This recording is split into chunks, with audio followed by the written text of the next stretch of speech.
এই ধরনের কোশ্চেনগুলো আমি সলিউশন করাচ্ছি, যাতে করে আমরা খুব ইজিলি এই ধরনের ইন্টিগ্রেশনগুলো উইদিন 10 সেকেন্ডে সলভ করে দিতে পারবো, ঠিক আছে। কিন্তু আমরা যদি বইয়ের মেথড ফলো করি আমাদের এটা মোটামুটি 5 মিনিট লাগবে, তাও যদি অ্যান্সার মানে না মেলে তাহলে কিন্তু আবার একটা সমস্যার বিষয়। সেই জন্য এই ট্রিক্সগুলো হয়তো তোমাদের জানার পর ইজি লাগবে, কিন্তু ট্রিক্সগুলো অতটা ইজি নয়। অনেক কোশ্চেনের সঙ্গে এগুলো এক্সপেরিমেন্ট করে ম্যাচ করে তারপরে ট্রিক্সটা বানানো হয়, ঠিক আছে। তা আজকে যে ট্রিক্সটা আমি বলছি তোমরা ভিডিওটা দেখতে থাকো। তা এখানে ফার্স্ট এই কোশ্চেনটা যে 0 to 3 x minus box x তার whole square into x minus box x তার হোল স্কোয়ার। নেক্সট কী আছে 0 to 3 x minus box x. এই বক্স এক্সের উপর আমি আগেও ভিডিও এনেছি, তা তোমরা সেটা দেখেছো যে উইদিন 10 সেকেন্ড বা 5 সেকেন্ডে অ্যান্সার কীভাবে হয়ে যাচ্ছিল। এটা এখানে স্কোয়ার আছে, হ্যাঁ বেশ।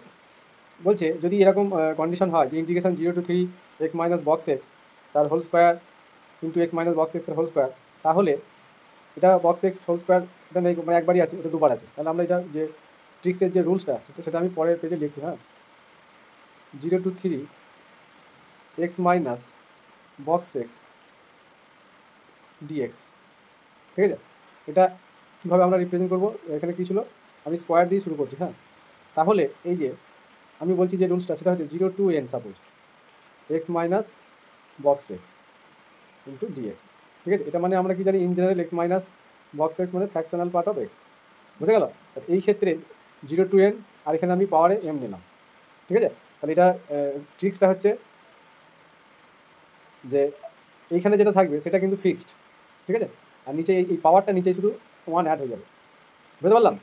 তাহলে এটা কীভাবে ম্যাচ করছে এর সঙ্গে, তাহলে এখানে এন এর ভ্যালু কত হচ্ছে 3 আর এম এর ভ্যালু 2, এই যেখানে 2 আছে। তাহলে এখানে যদি আমরা এই ফর্মুলাটা বসাই ট্রিক্সের ফর্মুলাটা, তাহলে কী পাবো 3 বাই এই যে এম এটা 2 plus 1 this equal to 3/3 equal to 1 হয়ে গেল। তাহলে এইভাবে ট্রিক্স অ্যাপ্লাই করলে উইদিন 10 সেকেন্ড কি 5 সেকেন্ডে অ্যান্সারটা আমাদের চলে আসবে।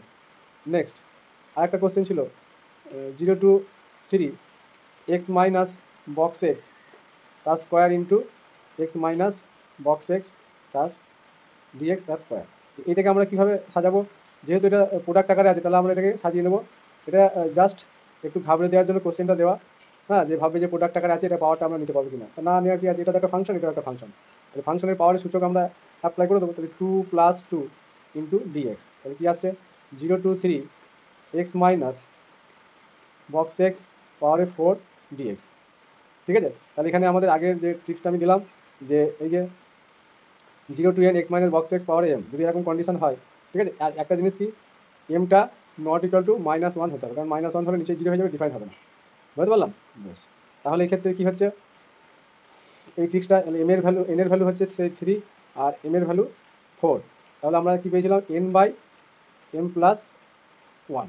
তাহলে এন এর মান কত 3 হেয়ার, তাহলে 3/4 + 1 দিস ইকুয়াল টু 3/5। তাহলে অ্যান্সার হয়ে গেল 3/5। তা কত ইজিলি আমরা এই ধরনের যে কোশ্চেনগুলো কীভাবে ট্রিক্সের সাহায্যে সলিউশন করতে পারবো সেটা আজকে আমরা দেখতে পেলাম।